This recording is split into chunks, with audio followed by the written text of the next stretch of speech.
Do you know what high-functioning anxiety can make you do? It's something not many people are aware of, but it's more common than you might think.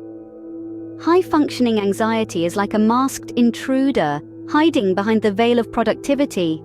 On the outside, individuals seem to be performing their daily tasks efficiently, but internally they're grappling with a constant, gnawing anxiety. It's a silent struggle that often goes unnoticed. In this video, we'll uncover the 7 common things high-functioning anxiety makes you do. Firstly, high-functioning anxiety can lead to overthinking.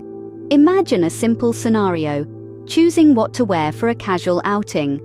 Most people would shrug, pick something they like, and move on. But for someone with high-functioning anxiety, it's not that simple. They might go through their entire wardrobe trying to find the perfect outfit.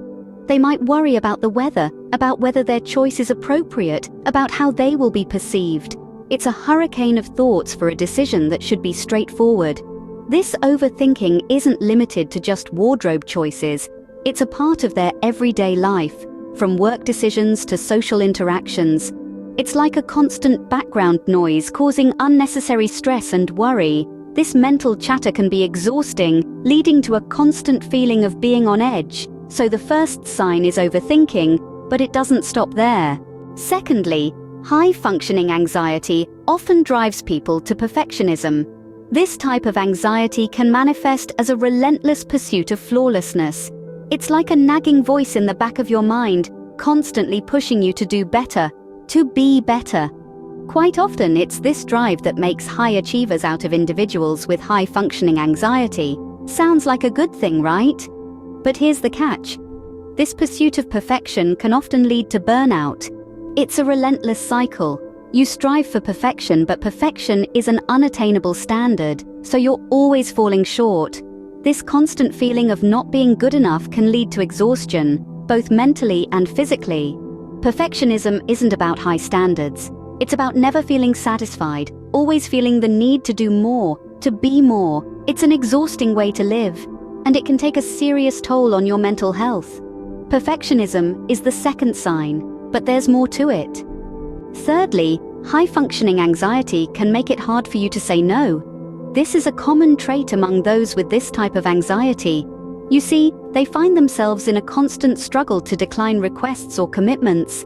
A deep-rooted fear of disappointing others can make even the simplest no feel like an insurmountable challenge. Imagine being at a party. A friend asks you to help with the cleanup, even though you have a crucial meeting early the next morning. The fear of letting them down might push you to agree, despite the potential cost to your own well-being. The inability to say no is not about being selfless or overly generous. It's about the constant worry, the ever-present anxiety, the fear of letting others down. This isn't to say that everyone who struggles with saying no has high-functioning anxiety. It's just one piece of the puzzle. Struggling to say no is another sign, but we're not done yet. Fourthly, a common sign of high-functioning anxiety is restlessness. This isn't just physical fidgeting or the inability to sit still, though that can certainly be a part of it. No, this restlessness is something that seeps into the mind and the soul. It's like a persistent hum in the background of your thoughts, a constant mental churning that refuses to quiet down. Imagine trying to relax, but your mind is a whirlwind of thoughts, worries, and to-do lists. Even when the body is still, the mind is in constant motion, making it difficult to find peace or tranquility. It's like being on a treadmill that never stops. You can't get off, you can't slow down, you are perpetually in motion. This relentless restlessness can be draining, leaving you feeling exhausted yet unable to find true rest. This is the reality for individuals with high-functioning anxiety. Restlessness is the fourth sign. Let's move on to the fifth one.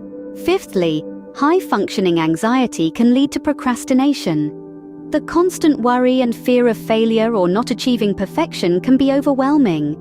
This anxiety, rather than spurring action, often results in the exact opposite: procrastination. It's a classic deer-in-the-headlights scenario. The fear is so paralyzing that the individual prefers to delay or avoid the task altogether, rather than face potential disappointment or criticism. This form of procrastination is not to be confused with laziness. It's a coping mechanism, a way to manage the high expectations and pressure that comes along with high-functioning anxiety.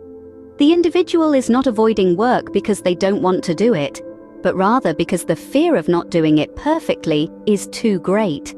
It's a vicious cycle that feeds the anxiety and further fuels procrastination. Recognizing this pattern is the first step to breaking it. Procrastination is another sign of high-functioning anxiety. Let's see what's next. Sixthly, high-functioning anxiety can make you highly self-critical. This isn't about the occasional self-reflection or constructive critique.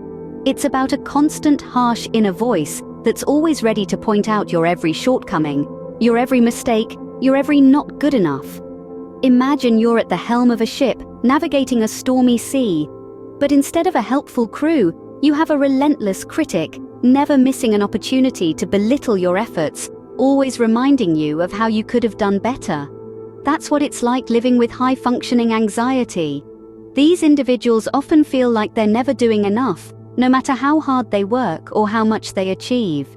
It's an exhausting cycle of setting high expectations, falling short, and then berating oneself for not meeting those expectations.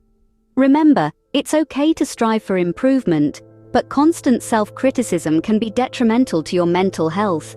Being self-critical is the sixth sign. Let's reveal the final one. Lastly, high-functioning anxiety can lead to insomnia.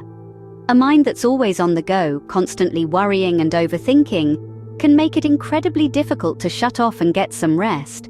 The bedroom becomes a battlefield, where instead of counting sheep, you're counting all your worries. The cycle of worry and sleeplessness can be exhausting and unrelenting, creating a nightly struggle. Insomnia is the final sign of high-functioning anxiety. Remember, acknowledging these signs is the first step towards managing high-functioning anxiety better.